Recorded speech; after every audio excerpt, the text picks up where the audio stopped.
Hi, I'm Michael Bednar. I'm a executive producer of Starship Farragut. I'm also the director of studio operations, and I never listen to the GNT show. Right, and this is John Brunton. I'm the other executive producer of Starship Farragut. I also play the captain, and I too never listen to the GNT show. GNT show is intended for mature audiences. Parental discussion is advice. Live long and prosper, bitches.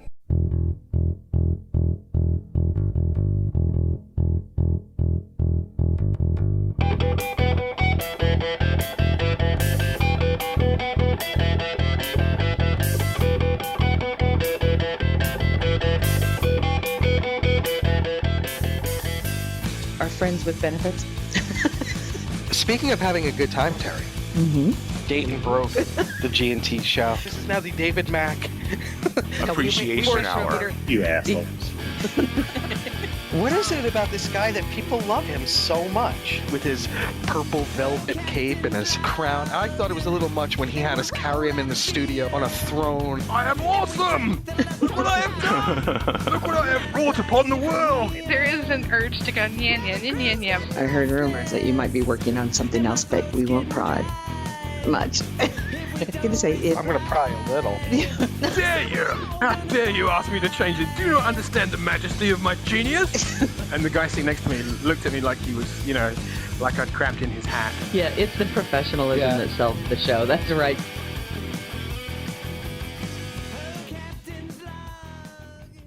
Good afternoon, good morning, wherever you are, whatever time you're listening to this.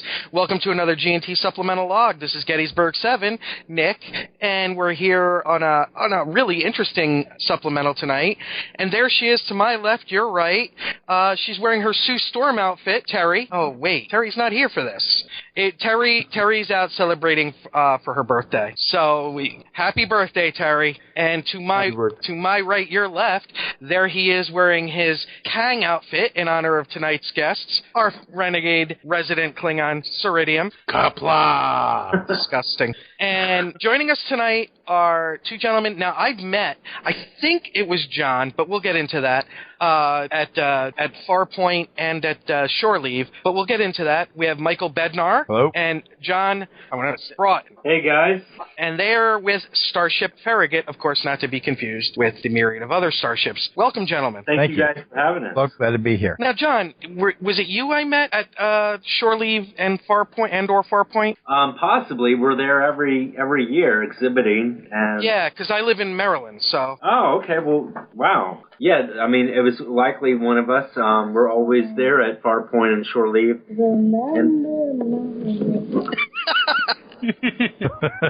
That's my lovely daughter, Ava. How old is she? Welcome. She'll be 7 here in November. Oh, nice. She is. Yeah, I've stopped by several times because you guys, you know what? It was at Shore Leave because it was right next to the escalator. Yep. Oh, okay.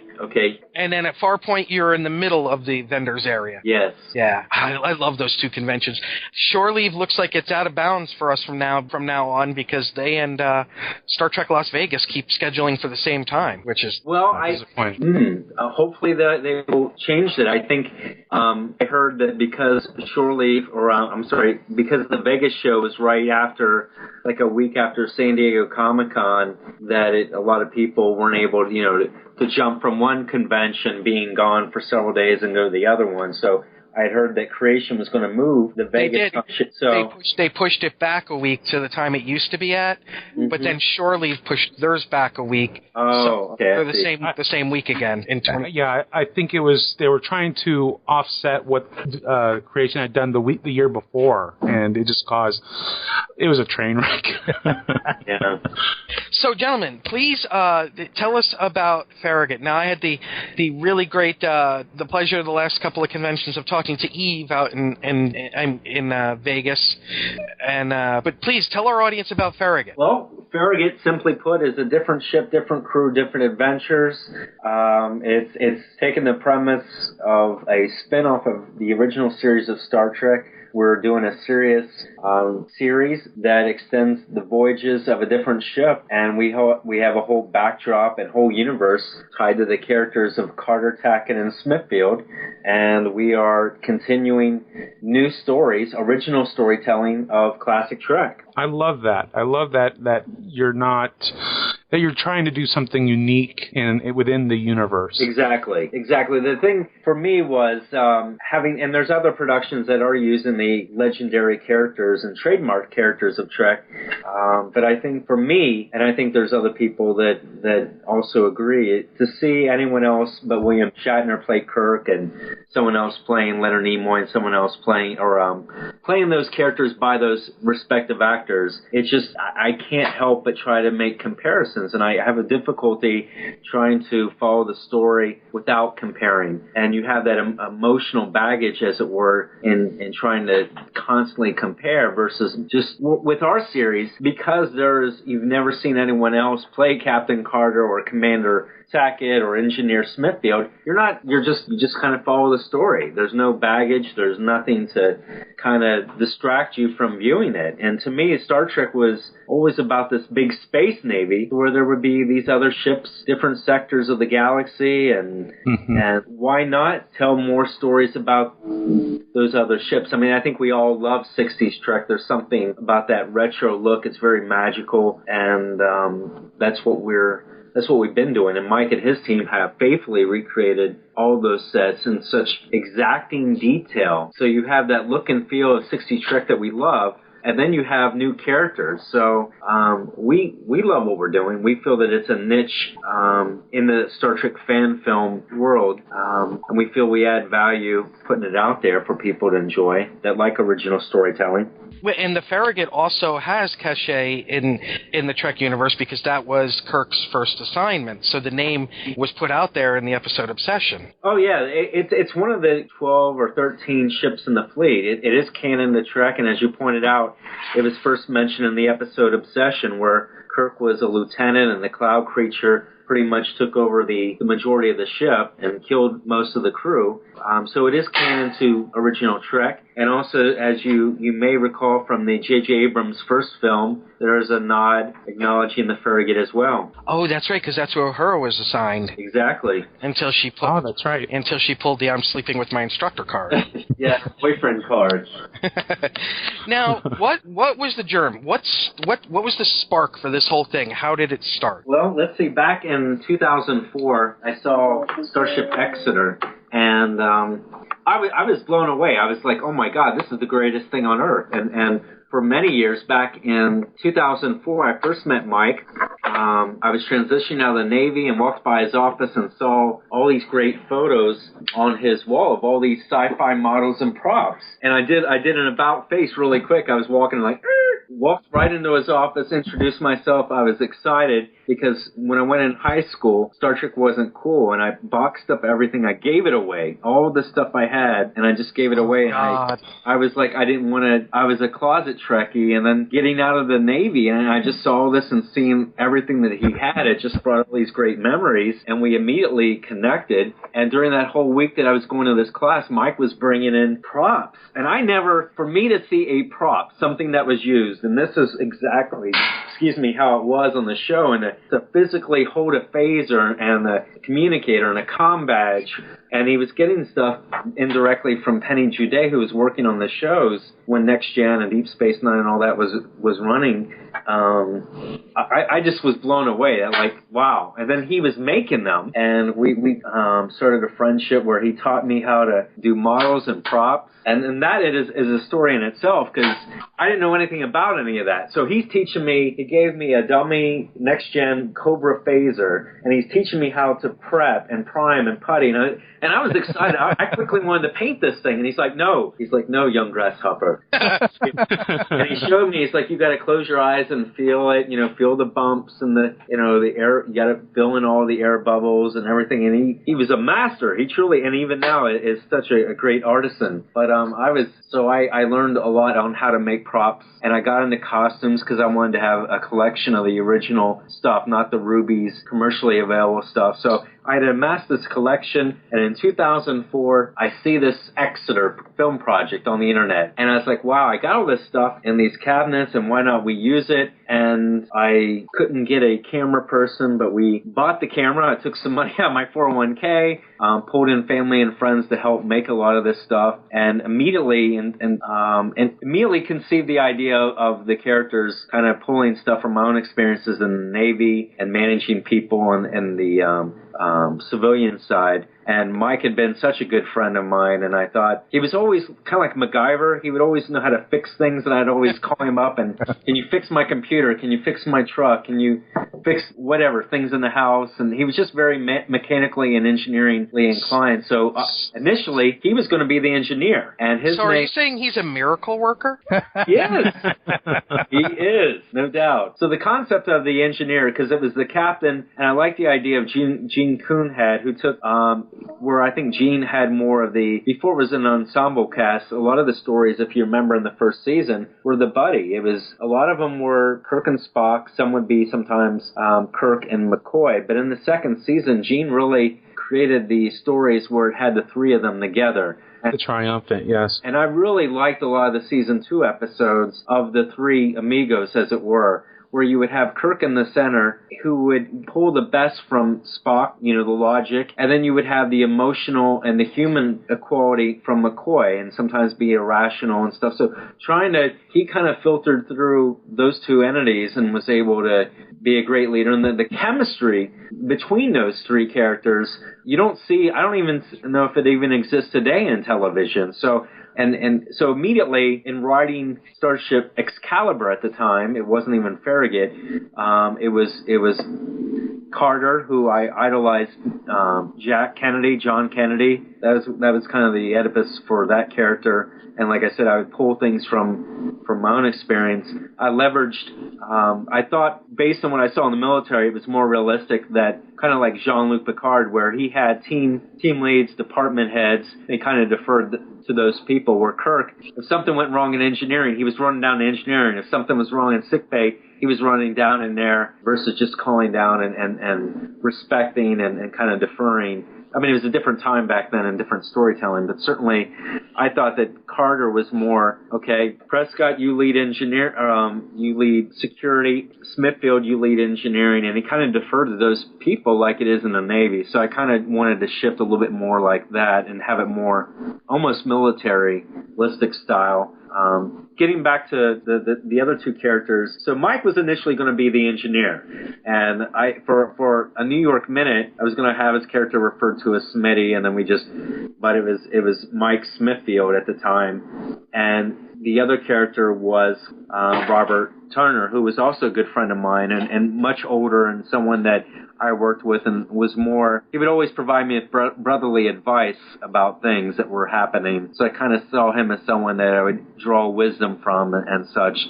So we did So we've never made a film before. We've got the equipment, we've got costumes and uniforms ready to go.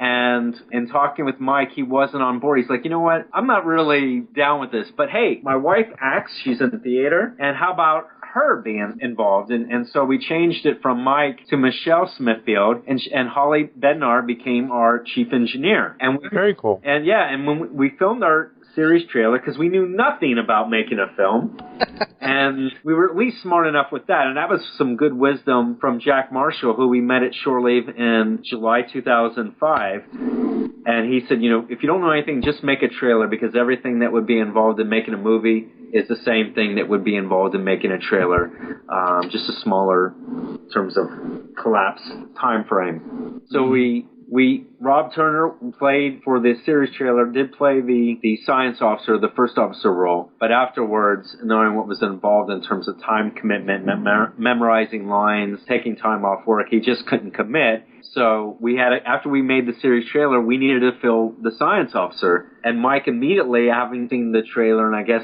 seeing the potential, and I can't speak for Mike, I'll let him, but he opted to take that role, and hence the three characters, the three amigos of Farragut was born. It was a higher rank.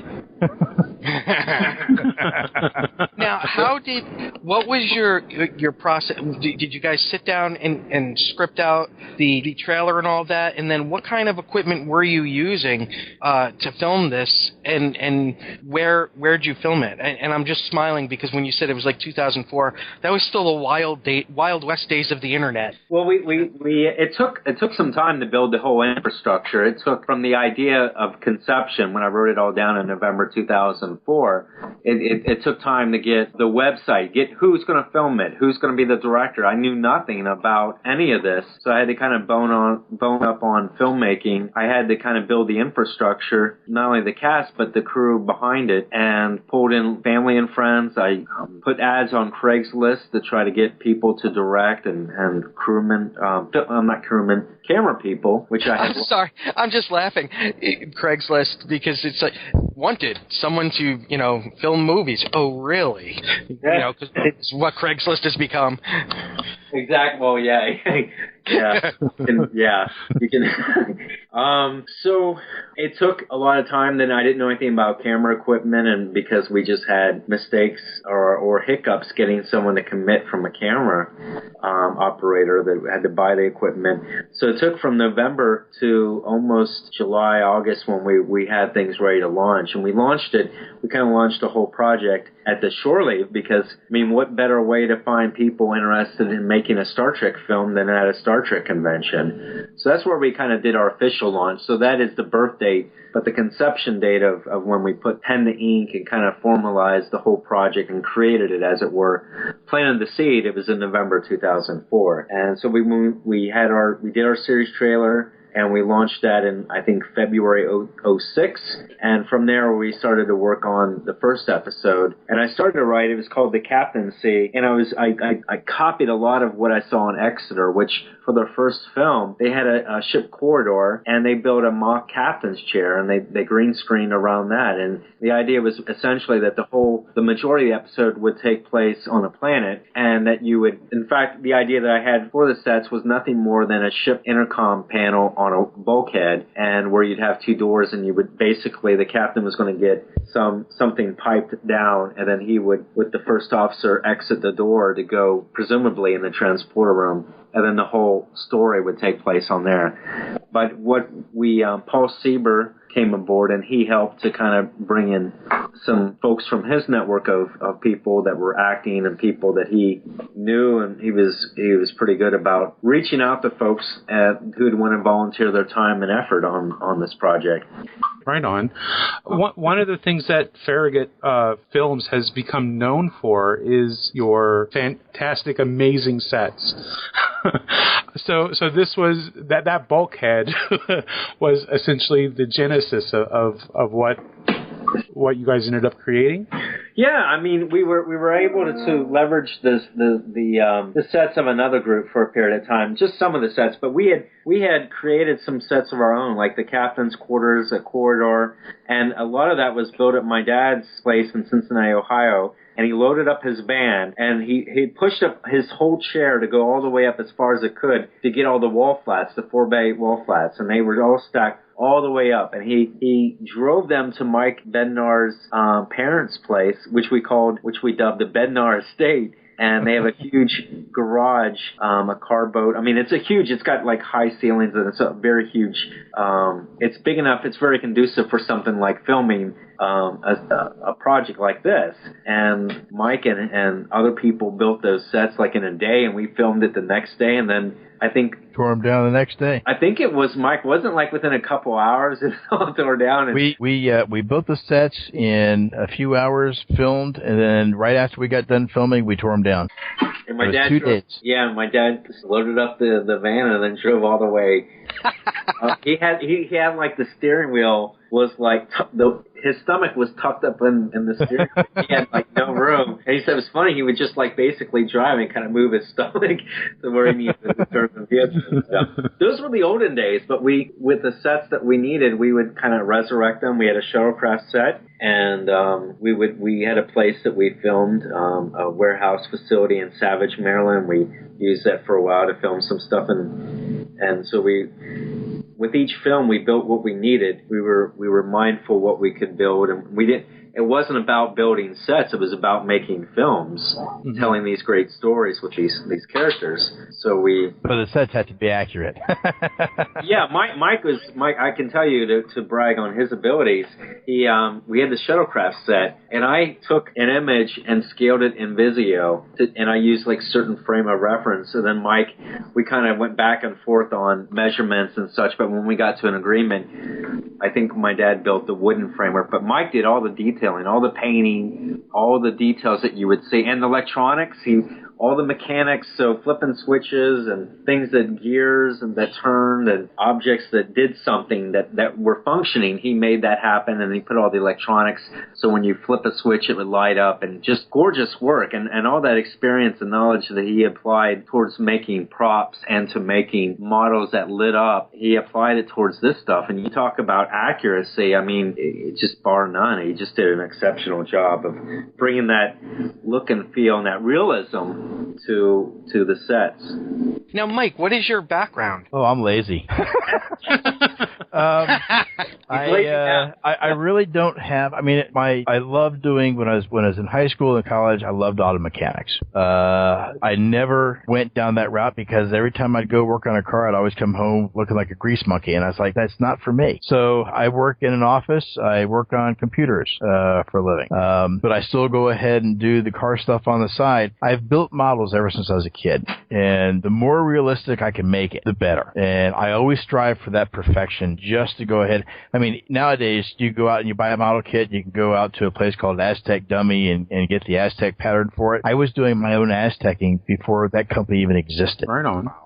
When it came time to do the sets, I mean, it's okay to build a set, put it up. The hard part is taking it down and storing it, because now you're subject to, somebody doesn't know how it comes apart, and we build everything modular. Things get broken, things get marred up, they got to go ahead and get repainted. Having the studio that we do and being able to go ahead and build with not having to take them down is a godsend, because you can do so much more. It can be that intricate, and I love it. Right on. Which kind of brings us to the Starship Farragut, the Crossing Kickstarter. Mm-hmm. You guys are doing a Kickstarter, and part of it is to kind of refurbish or trying to touch up some of the minor things that have happened to your sets over time and use. Mm-hmm. Is that correct? Yep. And to fund the cost of the travel. So to give you an idea, just for the sets alone, I've probably already invested about $75,000 of my own money. Good Lord. Wow. So when we tell you that they are as accurate as we could possibly make them, they are. The graphics are huge expense. Lumber is not that bad, but it's a lot of lumber to make a lot of stuff. But all the intricacies, all the little detail stuff, that's where your costs start adding up. Paint, 5-gallon containers in one swipe, that's a big expense. And Mike is not even mentioning all the travel costs associated for a lot of the sets. Mike, and to elaborate on what Mike actually does as director of studio operations, is that he manages the staff, our great group of volunteers that work on the sets, but doing quality control and quality assurance, checking to make sure that things are built the way that they were supposed to be built, whether it's the look of things, not taking corners, as well as making sure that things are safe. Uh-oh. Making sure that things are safe for the... I didn't know Wesley Crusher was there with you. Yes. Yes, he is. Making sure that the sets were safe for the cast to work with and that. So a lot of the funds, I'm sure, is all the trips Mike did. He was driving, one way it's like 11 or 12 hours, and he was doing that for like twice a month, back and forth. Oh God! For weekend and stuff. It was at least one time a month. And the most I think was 3 times a month. There's a lot of 2 times per month in there, and that was over the course of 4.5 years. Yeah, it's a lot of mileage. Yeah. And another portion of the Kickstarter is to go towards a new film. Well, right. And I wanted to clarify that so that there's not a misunderstanding that the funds that we're raising is not for the studio, it's not for the sets, it's to make this movie. And we've budgeted out all the expenses, and there's not really that much pre-production cost as it is the actual week that we are there filming for travel, lodging, craft services, those kind of things, and then to do all the CGI and post-production work. That's all included. So, and if you think about it, we've included the fees that are involved with the Kickstarter campaign itself, the perks that we have to provide to people to provide incentives for people to donate money, and then the Amazon payments, the vehicle that's used to provide all the transaction of payments. So it's all factored in. There's no fluff. That is it. And that is the money that we've collectively came up with to make this film. So it's not really set or maintenance or studio upkeep as it is. This is the money that we have raised that we need to make this movie. Right. And without it, we will not be able to make it. The expenses associated with just the studio itself and the utilities and electric and things of that nature are, as you can imagine, for a 10,000 square foot facility, quite expensive. And this project has grown to the extent that we as the producers, the ones opening the wallets to pay for these and fund these films, it's not, we're at a point where we cannot continue to sustain it in that manner. We've been doing this for 10 years, so we've a lot of sacrifices on many fronts, certainly on the wallets and finances. So if people, we feel we have a pretty good body of work. We have 4 feature films that we've completed, 3 film shorts, 2 animated episodes, and we have a lot of content out there, and so we're hoping that people that are aware of us and new people that aren't will see the value of what we've been putting together and want to see more of Farragut. So far, you're asking for $15,000. So far, you've raised a little bit over $2,500, and you still have, at the time of this recording, 28 days to go. So we wish you a lot of luck, and we hope it's a great success for you, because I'm looking forward to it, to the new film, and I hope you guys do really well with it.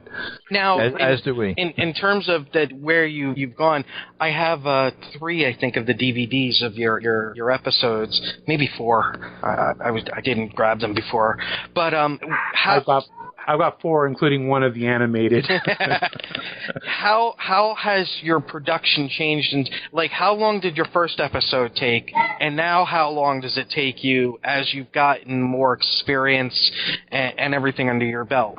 Well, I think the time duration from start to finish has shortened a little bit. But we're more, every time we do a film, we are always doing a lessons learned. What can we do better? What did we do right? Taking those things and implementing them into the next film. So we've gotten better at what we're doing. It's just, this next one is supposed to be like an hour-and-a-half show. So the filming days, because we're still in a certain time frame to go ahead and do the filming, the actual film shoot, our days are going to be much longer. So by the time we're probably going to be at the studio, I would probably guess around 8 o'clock in the morning, and we're going to be probably breaking down just in time to get some dinner and then get some sleep for the next day. So it's going to be it'll be a long shoot, I guarantee that. But definitely it'll be quick in terms of how we do things. Now, John, you said you're married. Mike, are you married? I am. How are your spouses with all of this? Well, my spouse is actually in it. She's the engineer. So she's got to be good with it. So she's fantastic with it. But it's I got lucky. I got really lucky. She likes what we're doing. So and John's wife is also in this as well. So very cool. Yeah, she played the communications officer in the animated episodes, and our first episode, our pilot, the captaincy. So, but now, yeah. How did the animated episodes come about? Michael Struck with NeoFX came up with the idea, and he wanted to do it with the original characters. But he had worked with us, and I guess he wanted to move forward with Farragut, and he got the blessings of Lou Scheimer, who was still alive at the time, and to bless the project. and he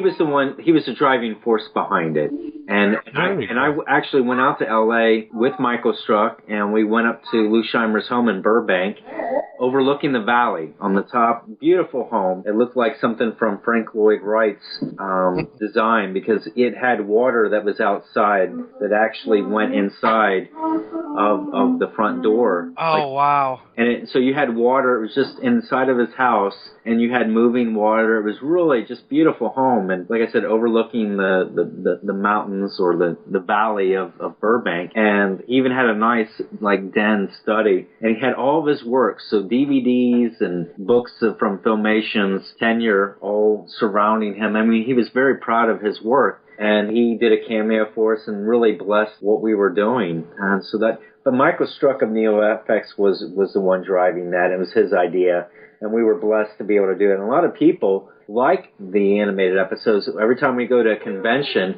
we always get about 2 or 3 questions. When are you going to do another one? Right on. So, are the animated episodes hand drawn, or are they computer animated? What's that process like? Go ahead, Mike. From what I understand, they are drawn in Photoshop and animated that way. Wow. Layer after layer. But Michael Struck will probably give you the whole technical part of it. And I know he had many artists working with him on this. So. Oh, very cool. Very cool. That's so cool. I was going to ask next about Farragut Fest. That's the fun time. What is Farragut Fest for our listeners who may not be aware? It is a way for us to go ahead and just show off everything. All the props, the costumes, the sets, have everybody come in and physically walk down the corridor. You can go into the transporter room right off the corridor, or go into the briefing room, sick bay, the Jeffries tube, captain's quarters, it's all there. So, and it's laid out exactly like it was in 1966. So, imagine just walking down there. The door opens up, you're out of the turbo lift, and there you go, walking into the corridor. Wow. It's a lot of people it's like walking into the candy store, it really is. And then once you get down towards the end and you go through another set of doors, there's the bridge off in the corner, and everybody just kind of flocks to it. Very cool. So it's an open house. So where are you guys? Where is it located at? It's in Georgia. It's in Kingsland, Georgia. It's exit 3 right off of 95. It's about 30 miles north of Jacksonville Airport, so it's easy to fly into the area, get a rental car, come up to the Kingsland area, and it's right there. Excellent. Now, what are your I meant to ask earlier when you were talking, John, what was your rate in the Navy? My rate in the Navy? Yes. Yep. I was a yeoman. Oh, okay. Yep. Wasn't anything that great. Oh, stop it. Stop it. I've been 25 years in the Army. I worked for captains and admirals at the Navy Annex, and I did well. I was hand selected for quite a few positions, but I didn't do anything. I wasn't on any combat missions. I didn't save anyone's lives. Oh, stop it. But anyway.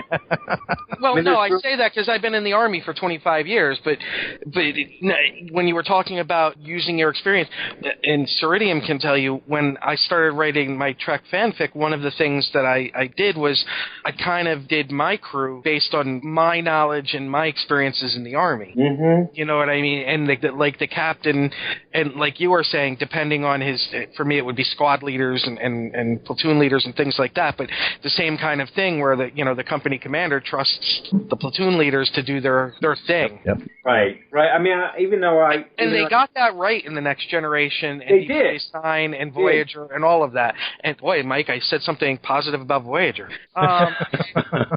Certainly. I'm sorry. I was going to say even Enterprise kind of got that right. Yeah, I think the 60s television was much different than it is now. Shows are much more ensemble casts.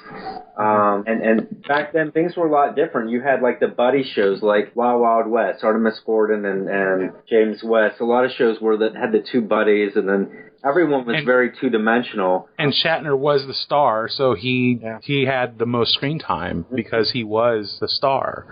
So, yeah. Yeah, because Ceridium and I have you guys read the volumes 1 and 2 of These Are the Voyages by Mark Cushman? I did read them. Yes, I got volumes 1 and 2. That's my phone, the communicator. Doesn't everybody have one? My fiance is texting me. But yes, the Cushman books are wonderful. Great insight into what that experience was like, and talking to you and listening to your experiences with Farragut has been very insightful as well. So we want to thank you for that. Nick, when you're ready, do you have the Lipton questions? I do have the Lipton questions. Now, what these are, they're called the Lipton questions because I'm a huge fan of James Lipton from Inside the Actors Studio. So, you know how he ends the show with the 10 minutes of his... Well, we kind of molded those to fit our show, and because our show is about Star Trek storytelling. So I'm going to tell you right off the bat, the Starship Farragut is out of line. It's not an answer you can give for one of the questions that we have here. Oh, make it hard for them. Yeah. Okay. But the first one for both of you, what is your favorite Trek series? Mike, I'll let you at first. Mine is definitely TOS. Oh. No series. It's what I grew up on. It's what I came home and watched in syndication. When it first came on, my brother used to watch it with my dad, but I was too worried about getting some sleep, so I caught it in syndication. Right on. Well, for me, up until about 18 months ago, it was TOS. But I have been, because of various reasons, I have not been watching TOS. I have been watching Next Gen, and a lot of that has been a part of flipping the channels, and BBC America has been showing them. Yeah. And I grew up with them. To put things in perspective, Will Wheaton is exactly 6 months older than I am to the day. And so I was in high school. I think I was a freshman in high school when it premiered, and kind of followed it up. Even when I was in the Navy, I was watching Next Gen.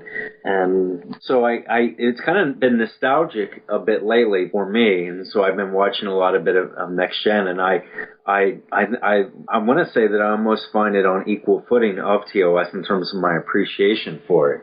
Some of the things I noticed just in contrast, where TNG is more of an ensemble cast, the chemistry of the characters is so much different. You don't have the buddy. I mean, for a lot of episodes, you kind of see Data tagged up with Geordi, and then some episodes you see Picard tagged up with Data, and Data with different people and different stories. But it's very different. But a lot of things, it just seems like I think I hate to say it, but almost a better of the two. But I think the chemistry of the actors and the acting is certainly better on the original series. Something magical about that show. I mean, come on, it spawned all these different shows and 3 different spin-offs at least. Yeah, I mean, something in to me there was just a but can't you say that TOS spawned all those? That's true. That's exactly right. That's exactly right. That's why I said 4. I was thinking of TOS. Yeah.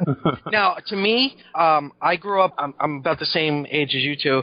I grew up watching the original series, but Deep Space Nine is my favorite because it's got that chemistry, but it does something that even TNG didn't do. It had arcs, long story arcs, and that made it really special. And it was able to do things that none of the other Treks did, and that was make second and third tier characters give them their own episodes, and more than one, which was pretty amazing and some pretty good stuff. Well, Nick, let me ask you then, on Deep Space Nine, who was your favorite character? Okay, if you ask sentimentally, I'm in love with Ezri Dax. Okay. I may be the only one in love with Ezri Dax, but that's okay.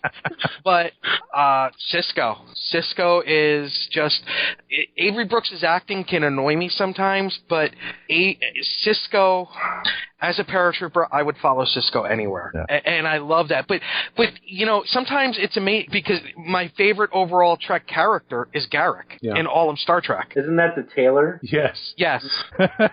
Or is he He's now? just a plain, simple tailor. Mine was Quark. I loved Quark. Oh, I loved Quark as well. Quark's Yes. root beer speech is one of the best speeches in all of Star Trek between him and Garak. But we've become very blessed on the show. I knew David Mack, the author, from when I was deployed, and he answered an email I sent and got to know him. And he and John Orndover wrote what became it's my favorite episode in all of Trek. It's Only a Paper Moon, and it's the story of two, I don't want to say third tier characters, Nog and Vic Fontaine, and it's just and it was a gutsy thing to allow them to do that. Yeah, I love Deep Space Nine so much. Just now, do you guys remember? Because you're both about the same age as me, within a few years. We've talked about this on the show. I was there opening weekend in '79, December '79, to see the motion picture. I remember it. I fell asleep in the theater. Sorry. Are you serious? I am dead serious. I still remember the day I went. I went to it had to be the 1 or 2 o'clock show because it was the early afternoon and it was a bad snowstorm outside, and I still remember that. But the scene that I still love, and it's funny to watch with younger people, when you first see the Enterprise and they're like, oh, was this scene ever end? Everyone in that theater was on the edge of their seats because seeing the Enterprise on the big screen and the refit, and it was the most beautiful thing I had ever seen. Yeah, I think my biggest complaint, or not complaint about it, because the show, I can sit back and watch it and enjoy it. The visuals were great, but I think for the first outing, I was more ready for Wrath of Khan than I was, the cerebral side of it. And so that's what kind of, They were trying to do 2001. Yeah. In Star Trek. The only good uniform in that is Kirk's Admiral's outfit. The rest of Go ahead, John. Yeah. You were going to say, John? Oh, I was saying that my memory of it, I was 7, and I remember my parents went out to a date night, and I was stuck with a sitter, but that's my recollection of the film, and I wasn't even really into Trek. Then it was in syndication later on that how I came aware of it, and I remember watching or walking by the TV set, and there was all these kids running around and beating up Captain Kirk. It was Mary. And I stood, I was like, well, what is this about? And watched it, and then I got into it. My dad would watch it in syndication as well, but my dad, a lot of TV shows were something that he would watch because it was on, and he never was a fan of anything in particular, but I was fixated on it. Cat's Paw was the first TOS episode I can actually remember watching. Let's do it. So my lifelong love of wanting to marry Terry Garr started with Star Trek.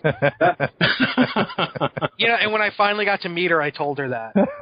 And she was so sweet. She looked at me and she said, yeah, now that you met me, kind of disappointing, huh? She was just so sweet. Now, our second question. Okay. If you could be any species in Trek other than human, what species would you be?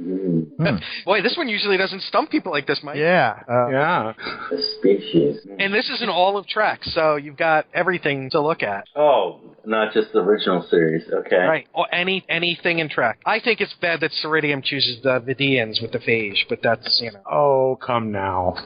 I don't know. I'd probably be partial to Ryza. I probably want to...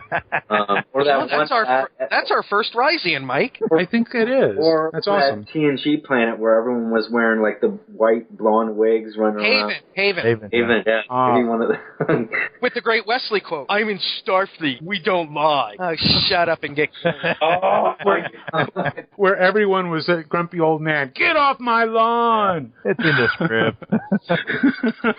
No, I got to tell you, I think the episode, I don't remember the name of it, but there was, it was a girl and an older woman who was her protector, and they could shapeshift. Oh, yeah, the dolphin. Is that it? Yeah. Oh, yeah. Because Wesley fell in love with her. Yeah. Right on. That's cool. As you could probably gather from our intro, Ceridium's a Klingon. Yep. That I am. That's why we have him in a glass encased, hermetically sealed booth. break glass in case of necessity. With his gawk and his blood wine, and it's a mess in there. You really don't even want to look in there. Romulans. That's right. Anyways. That's right. First villain introduced in Trek. Stop it. Okay. If you were given an opportunity to write an open-ended series based on one character in Trek, who would it be? I love the pause, Mike. I think, well, so I've got a special, there are certain things that I've contributed towards the sets that I absolutely love. And I remember when we were doing the script for Price of Anything, and Paul Sieber was writing it, and he kept telling me, we're going to have the Romulans do this, and this. And I said, well, we got to see the Romulans on screen. And he said, no, we don't. I said, no, you don't understand. I want to build the freaking set. We're going to build that sucker. And so they actually put the cast together and gave lines to the Romulans. So if I had to go ahead and pick a character, I think the original commander in Balance of Terror. Oh, Mark Leonard's commander. Yes. Yeah, that's I would love to see a series on that. He was such a cool character. Yep. You just made Nick's night. Well, we had done the I just lit a cigarette. And so I just got that. But we had done the Klingons in the captaincy, and I really wanted to go ahead and give kind of the same kind of credit towards the Romulans. And so it was just I really wanted to build the set, and little did I know it was actually one of the hardest sets I've ever had to build in my life. There is not a 90-degree angle on that thing at all, anywhere. Yeah. Wow. Even the center console, the legs are not 90-degree down. Interesting. Yeah, they taper in. How about you, John? These are all very hard questions. And they just get harder. For a while, there was in the 1996, an idea was prompted to have, well, maybe it was 98 or 2000, but it was some time ago where they wanted to see the Excelsior with Sulu captain, and they pitched the idea, and they had a fundraising campaign and everything to have launched the Excelsior with Captain Sulu, and I thought that was a cool idea because Star Trek 6 had already established he was the captain, the Excelsior, and they already had the crew with Yeoman Ran and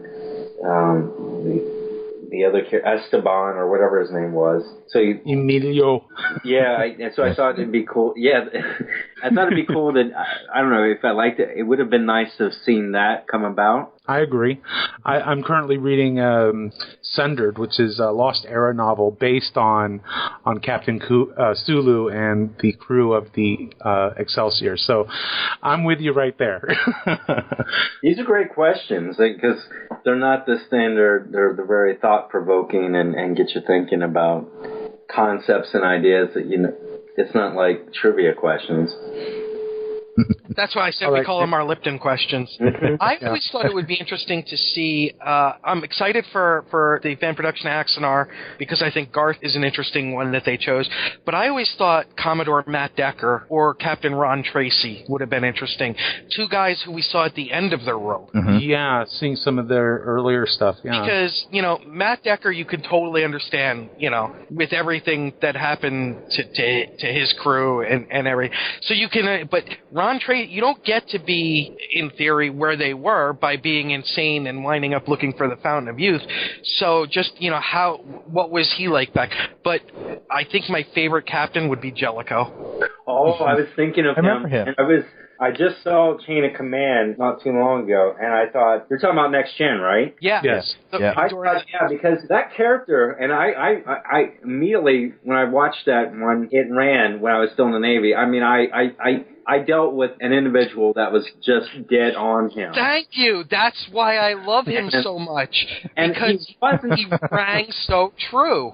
I kept waiting for Ed 209. Maybe, and I did not like. But when I think about it, and watching the episode recently, I'm like, he wasn't a bad. When you watched it initially, because you were so used to Picard and how he delegated and was the captain, he almost Jericho came off almost like a bad guy, and you did not like this guy. But he wasn't a bad captain. He was just different. He had his own way of motivating people or not motivating them. But he was just a different commander But I knew people, or knew one person in particular that was exactly like him. And I don't know. That episode upset me, not because of Jellicoe, because I really like Jellicoe. It upset me because Riker acted like a spoiled child. And you and I both, we've been through changes of command, and when the new commander comes in, the new commander's way is the way. So and Terry also, who's not, she loves Jellicoe as well, and plus Ronnie Cox. I mean, you've got that going for it. But Jellicoe just rang so true to me. And that's why I like in Deep Space Nine, Admiral Ross. Admiral Ross rang very true to me. Right on. Okay. Next question. These are for the authors. So, okay. What is the name of your starship? The USS... And you can't use Farragut. Oh, I got that one. Go ahead. I would like the Avenger. But I recently, and you may have noticed on Facebook, I created some uniforms for my two kids. Exacting as, as can be for toddlers. But I created an original patch, and it's based off taking the Enterprise patch, and I did some kind of things. And it kind of looks like a starfish or a star. And that was the idea, because I was thinking of kids, and I wanted them to have their kind of own patch. And my daughter, just today, as a matter of fact, during dinner, my wife asked her, "What's the name of your starship?" And she said Starburst.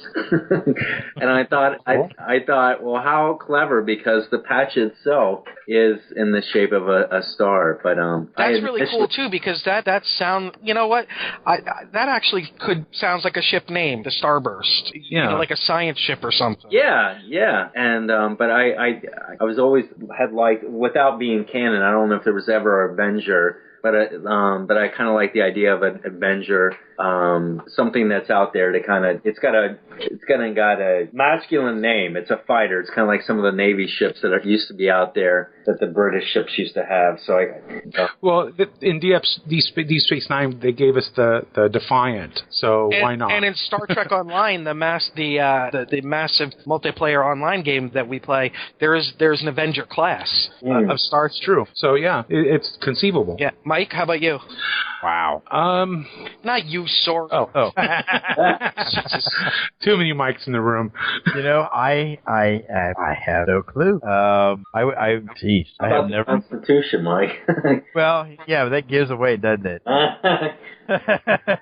I tell you what, if I had to, then I would say something like either Columbia or Challenger. Yeah, I could see that. Right on. I remember when the Columbia, I think I was on my way down to Mike's house to work on models when that went down, or I was. Because I remember watching it. Wait a minute, Challenger was the Columbia went down? No, the Columbia is the one that went down. I guess years ago. It was. Yeah, it was the Columbia that on reentry. Right. Yeah. I don't know if that happened on a Friday or Saturday, but I remember it was a Saturday because my wife and I were supposed to have. I was on my way to Mike's house, and I remember coming in his door, and he was playing, and I was watching. That's when I saw it. That's when I recall seeing that. Because I was in high school when the Challenger blew up. Right.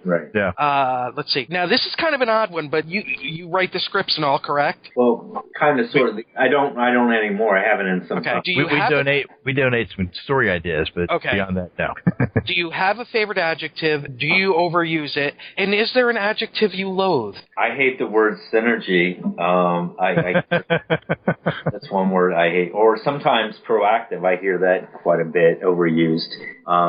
Oh, God, yeah. I'll tell you what. Go ahead, and then I'll tell you the one that's driving me nuts lately. But then, and what was the other part of that question? Is there one you love that you overuse and that you loathe? Oh, that I like to use. Well, I don't know about an adjective. A tagline, something I like to say in each of our episodes, and this ties back to Farragut, which is "Let's go." Captain Carter said that in, I think, almost every episode. It's kind of like Picard's engage or Kirk's beam me up. It's kind of his tagline. But and Jellicoe had get it done. No, he did. That was how he ended everything. I don't care what you got to do. Get it done. You know, thinking about Jellicoe for a second, I loved it how he said, "Get that fish out of my office." And Terry loves him because he put Deanna in a uniform. Yes. That he did. Mike, do you have a... one that's overused? How about awesome? You don't like that? Or You just hear it. You just hear it over and over. Yeah, I'm guilty of that one as well. Well, I think we all are. I mean, For a while there, remember, for a while it was epic. Everything was epic. Oh, yeah. Epic. Everything was the Exodus, you know? It was epic. It's amazing. Yeah, I'll tell you what word I am so sick of and that has been perverted, because I still work for the government, metrics. Yeah. Whoever decided that that was going to be a descriptive term. Well, give it 5 years and it'll be something else. Because there's always every 5 years they find something else new. Yeah, see, I work for the government too. Yeah. Well, and it's like, do you ever notice in advertising, and we chase squirrels in the show, we call them tribble squirrels. Do you ever notice every year it's a different fruit in cleaning solution and drinks and everything? A couple of years ago, everything had lemon. Then everything had the cleaning power of lime. Then everything had the cleaning power of orange. Yeah. You know, it's like really, what is it this year? What are we on? Boysenberries this year? Coconut milk. Yeah, now it's oxygen. OxyClean, and there's like that. And Febreze, like, it now is in every product, Febreze. Oh my God, it's in cereal now, I think. Right on. Now, the final question of our Lipton questions. Mike, and if you thought there were pregnant pauses before, sorry, wait for this one. This was a doozy, huh? All right. You're approached by Paramount, Paramount or CBS, either one. And they've seen your work, and they're going to let you make a feature film. If you are given the green light, and it's going to stick, to kill a major Star Trek canon character, who would you pick? Who would I pick to get killed? Yeah. Of a major canon character already. Mm-hmm. Wow. We can see how well that worked out for Soren, didn't we? Wow. Can we get some Jeopardy music going or something? I'd like to see Nurse Chapel get whacked off. Interesting. You know, Mike, wasn't it our last interview that we brought that up because of what the effects would be on everybody else? Because she wasn't a major player, but it would definitely have emotional ramifications. It would have ramifications, for Spock, for one, for sure. For McCoy, definitely. Kirk with the episode with the giant phallic the whole point of her character, to me, it was just something gratuitous that Gene Roddenberry, he wanted to have his girlfriend involved, and he kind of put her in there. Technically, she was part of the original pilot where she was going to be number 2, but as time went on, they had their love interest, and her character really didn't, I don't know, it didn't, now that I think about it in terms of the 7 ensemble characters, her character was, what's funny is she actually got some bigger moments, Sulu or Uhura. Now, Chekhov had some big moments, because you had a Mack time, with the beginning of it where Spock, pretty much goes all Alec Baldwin on her. You've got, What Are Little Girls Made Of, which was about her fiance, and she's down on the planet. She's in quite the naked time. She transfers to the red blood drop to just the Mike. What is it? The Jason from Friday the 13th. Then again, she was a nurse. So I guess, what expectations should I have of her? Nurses are no less important in the real world. Oh my God! Did you say they are or they're not? No, I said they are. I'm saying her. It just seemed like there wasn't. I guess there could have been more important aspects, and you've already pointed out. Take Lieutenant Kyle. I love as long as he gets to sing before he dies. Yes. I was just thinking of the scene in the Changeling, where Christine is teaching Uhura to read again. That's a really great scene. And I'm going to say something I've never said on the show before, so sorry, Terry's going to miss this. I loved Michelle Barrett. I think she was such a wonderful woman who absolutely loved the Trek fans. But she really did wear the miniskirt well. I'm just going to say that. Who? What?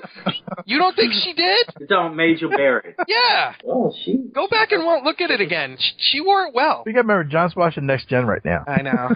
Oh, you're thinking, yeah, Loexana. Yeah, that's not the same. Wait, McCoy spent quite a bit of hours in the sickbay lab with her, so. Yeah, he did. And he was always cranky and tired. I'm just saying. But now, we've done on our show before, and I'd love to have you guys back to when Terry's here. We've done a countdown in the films of the 12 films up to now, the worst film to best, and also the least villain to our favorite villain. And we'll have to have you guys back on when Terry's here to go over things like that, because those are so much fun when we had our lists that we would do stuff like that. And we've even, Mike, next time they're on, I'll have to do a shuttle pod one. That's a fun idea.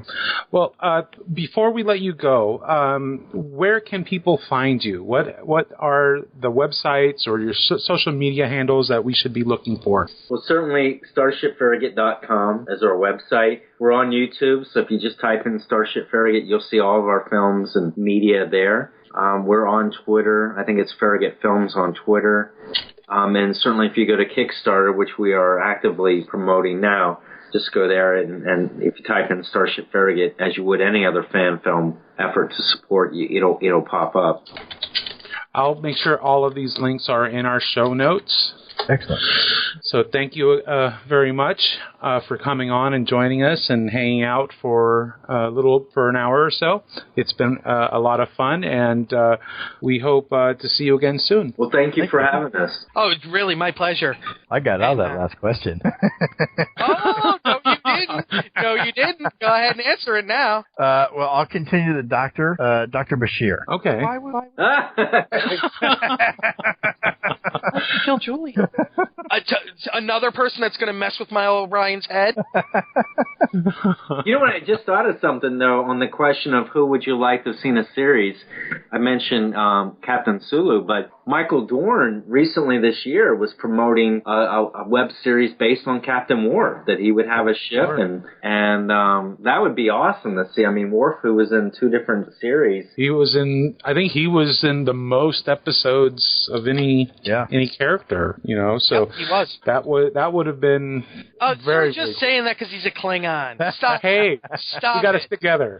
Stop. But how can you imagine how novel and how interesting? Because we all know and love Worf, and for him to now have his own captain and whoever the writers would be able to assemble to surround him. I mean, that would be great storytelling. That would be awesome. Captain Worf or of the Avenger. There you go. That would actually be a cool name for his ship. Yeah. Don't even get me. He did avenge Jadzia's death in a very mighty way. I'm just saying, it works. Slept with Ezri because he was a tool. Oh. All right. That's what happens when the Klingon and the Romulan get together. But see, I'm the bigger fan because I've got the tattoo. Ooh. Terry usually keeps us separate. Yeah. Terry's a Federation member. She tries to maintain the peace, so, without the neutral zone. She gives me my soup, and him his... Nice. Okay. So you're at the planet where they filmed Star Trek V, right? We are. We are. What was that planet? Nimbus 3? Yeah. I have actually been to the Valley of Fires where Kirk was killed. We went to back 2000. Nation's tour just went there before the Trek convention this year. Yeah, for Vegas this year. It was. I hear it was a lot of fun. Yeah, very hot. Yes, John dragged me out there. It was 2001. I remember that. The temperature? No, its temperature was 117. But in 2001 is when we went out to Vegas, did the experience, and then Valley of Fire. So you were basically on Tholian land. You betcha. We would like to thank Michael Bednar and John Broughton. And John for joining us from Starship Farragut, and we look really forward to seeing you guys again in the future and at Farragut Fest. Ceridium? Thank you. Kapla! Joel on true, bitches. Music for the G&T show is provided by Warp 11, Grethor, 5 Year Mission, and Andrew Allen's Smooth Federation. GNT Show is a Busy Little Beaver production.